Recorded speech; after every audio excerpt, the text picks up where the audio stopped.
Yakutpura assembly हलके के कुम्हारवाड़ी में आज जन्म बांटा प्रोग्राम के तहत तेलंगाना जागृति की सदर के कविता ने कुम्हार बरादरी के कारीगरों से खुसूसी मुलाकात की। कविता ने वहां पहुंचकर न सिर्फ उनके रोजगार और माशी हालात का जायजा लिया बल्कि खुद मिट्टी के बर्तन भी तैयार किए, जिससे कारीगरों में जबरदस्त जोश देखने में आया। कारीगरों ने कविता को अपने रिवायती फन के मुख्तलिफ मराहिल भी दिखाए और अपनी रोजमर्रा की मुश्किलात से आगाह किया। उन्होंने बताया कि मार्केट में मुकाबला बढ़ गया है और खाम माल की कीमतें भी मुसलसिल बढ़ रही हैं, जिसकी वजह से माली दबाव बढ़ रहा है। कविता ने तमाम मसाइल सुनने के बाद यकीन दहानी कराई कि ये मामलात मुतालिका हुकाम के सामने उठाए जाएंगे और कुम्हार बरादरी के हुनर को फरोग देने के लिए मौसर इक़दाम किए जाएंगे। ये कविता ने याकूतपुरे के दीगर इलाकों का भी दौरा किया और बाद में अवाम से खिताब करते हुए कहा कि ये ओल्ड सिटी नहीं बल्कि गोल्ड सिटी है, यही असल शहर है। उन्होंने कहा कि GHMC में तरक्की के लिए बजट में 5,000 करोड़ मंजूर किए गए हैं, मगर ओल्ड सिटी को इसमें से कितना मिला उसका किसी को इल्म नहीं। उनका कहना था कि जितनी तरक्की नई आबादियों में हो रही है उतनी ही तरक्की ओल्ड सिटी में भी होनी चाहिए। प्रोग्राम लेके अक्टूबर 25 से हम आगे बढ़े हैं।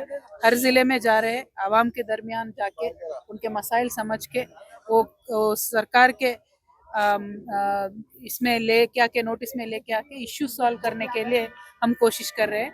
आज हैदराबाद में कल से हमारा दौरा चल रहा है। आज ओल्ड सिटी में हमारा चारमीनार में आए हैं और चारमीनार का जो शान है, जो खासियत है, उसको देखने के लिए इंटरनेशनल टूरिस्ट आते हैं यहाँ पे। इसीलिए चारमीनार के साइड बाय साइड पूरा पेडेस्ट्रियन जोन बना के लोगों को व्हीकल्स ब्लॉक करके एक अच्छा माहौल यहाँ पे बना के यहाँ टूरिज्म बनाने का इरादा था। पिछले सरकार का भी था, लोगों के दिलों में भी है, क्योंकि ये हमारे हैदराबाद की बहुत ही पुराना निशानी है और हमारा शान है, इसको आगे लेके जाना है। लेकिन अनफॉर्चुनेटली तकरीबन 20 साल से ये प्रोजेक्ट पेंडिंग में ही है। 2004 में जब यहाँ के लोगों ने हल्ला किया, यहाँ चारमीनार के सामने से जो या बस स्टैंड है जिसके वजह से बहुत यहाँ पे रश होता है, ये बस स्टैंड हटा के फारूक नगर इसको लेके गए लैंड टू लैंड देके। उसके बाद यहाँ पे मल्टी लेवल पार्किंग बनाने का इरादा था, आज तक पेंडिंग है, यानी 20 साल से प्रोजेक्ट पेंडिंग है। तेलंगाना आ गया, BRS की हुकूमत आ गई, 2018 में यहाँ से बस शेल्टर को गिरा दिया, लेकिन उसके बाद 2023 तक भी यहाँ मल्टी लेवल पार्किंग के लिए ना तो पैसे दिए। 2023 में फाउंडेशन स्टोन डाले, ये जो हमारे पीछे दिख रहा है। 2023 से 2 साल हो गए, अब बोल रहे हैं एस्टिमेट 35 करोड़ से 70 करोड़ हो गए, लेकिन काम आज तक शुरू नहीं हुआ है। तो ऐसे जो लंबे पेंडिंग इश्यूज है, इनके ऊपर नज़र डालने के लिए, लोगों के भी जहन में ये ऐसे इश्यूज लाने के लिए जागृति का दौरा चल रहा है। तो हम यहाँ सरकार से, हुकूमत से डिमांड करते हैं, चारमीनार के इर्द गिर्द बहुत ज़्यादा रश है, तो यहाँ वो रश क्लियर करने के लिए इमीडिएटली ये पार्किंग लॉट जो है मल्टी लेवल ये बनाइए। इसका पहले प्लान था, प्लान भी ठीक है, वही बनाइए या नया बनाइए, जो भी बनाइए, लेकिन ये जल्दी यहाँ पे लोगों के सहूलियत के वास्ते बनाइए, ये हमारी मांग है। मैडम, 9.5 साल आपके BRS की हुकूमत। पुरानी शहर तो हमारे हमेशा दिल के करीब है, लेकिन हमारे पार्टी के अंदर जो हालात थे, मुझे सिर्फ निज़ामाबाद के तक ही सीमित किया गया था। और जैसे होता है बाद में जो डेवलपमेंट हुए, आप आप भी देख रहे हो कंटिन्यूसली, अभी मुझे पार्टी से बर्खास्त भी किया गया है। इसके बाद मैं इंडिपेंडेंटली पूरा तेलंगाना के दौरा कर रही हूँ, क्योंकि मुझे खुद जाके जानना है, समझना है कि कहाँ कहाँ पेंडिंग प्रोजेक्ट्स है। 10 साल की जो BRS हुकूमत थी, उसमें लोगों को बहुत ज़्यादा आस थी कि ये हमारी तेलंगाना की पार्टी है, कि तेलंगाना का डेवलपमेंट होगा, अच्छे से होगा, हुआ भी है, लेकिन बहुत सारे काम पेंडिंग भी है। ये जो पेंडिंग काम है, अभी जो सरकार आई है, इनको तो आगे लेके जाना चाहिए, ये भी नहीं आगे लेके जा रहे। तो मेरा सिंपल यही बात है, इसमें सियासत की बात नहीं, ये मैं यहाँ किसी का नाम नहीं ले रही हूँ, किसी पार्टी का नाम नहीं ले रही हूँ। जो भी पार्टी आया, क्या लोगों के मसाइल बदले या नहीं बदले, लोगों के मसाइल सॉल्व हुए या नहीं हुए, बस यही मेरा सवाल है। ये पार्किंग का प्रॉब्लम 20 साल से है, 20 साल में कांग्रेस थी, फिर BRS आई, फिर अभी कांग्रेस आई, क्या बदला? प्रॉब्लम तो ऐसा ही है, बस उसी के ऊपर मैं आवाज उठा रही हूँ। काफी दिनों से आप दौरे पे हैं मैडम, जैसा प्रोजेक्ट अभी इतना टाइम लगेगा क्या है, क्योंकि हर हुकूमत आती है वादे करके चली जाती है। जी, बिल्कुल वही प्रॉब्लम है। मैं जहाँ पूरे ज़िले के दौरे भी कर रही हूँ, अभी भी हाल ही में मैं यहाँ सिंगरेनी बस्ती में भी जाके आई थी, वो प्रॉब्लम भी 40 ईयर्स से पेंडिंग है। ज़िले में भी बहुत सारे प्रॉब्लम 20 साल 25 साल से पेंडिंग है।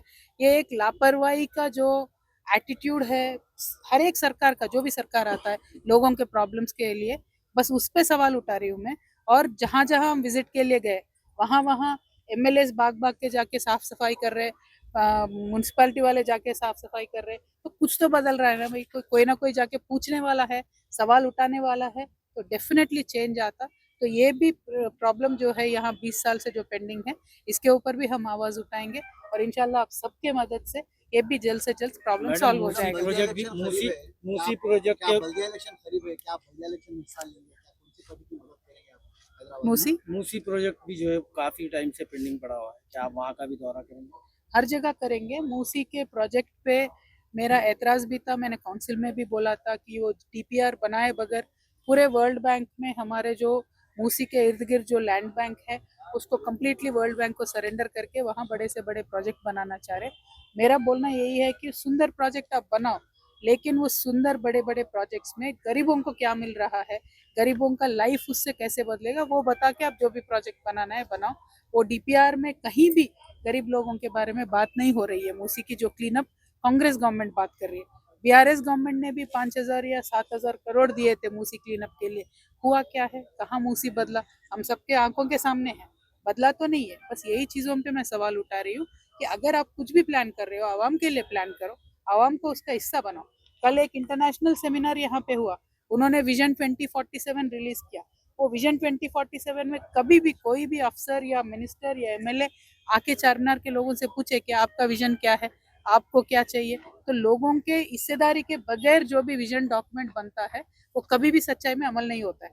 तो ऐसे ही प्रोजेक्ट जो लोगों के भागीदारी के बिना होते हैं, उसके मैं खिलाफ आवाज उठा रही हूँ। मैडम, आपको BRS पार्टी से निकाल दिया गया अरे है, मेरे या जान ले BRS लोगे पार्टी भाई, छोड़ इतने दी? सवाल पूछ रहे या हैं। BRS पास में आ गए, आपके मदद से लोगों के पास जाना चाहते हैं, उनके दरमियान रहना चाहते हैं। मैं 20 साल से तैयारी कर रहे हैं क्या आप? 20 साल से BRS पार्टी में हूँ। तेलंगाना के जिद्दोजहद में मैं कितना हिस्सा ली आप भी जानते हो। यहाँ चारमीनार के सामने भी काले झंडे लेके कितने बार हम लड़े थे, करे थे, आप सब भी जानते हैं। वो सारे चीज करने के बावजूद अपने खुद के पार्टी से बेदखल होना कोई आसान बात नहीं है।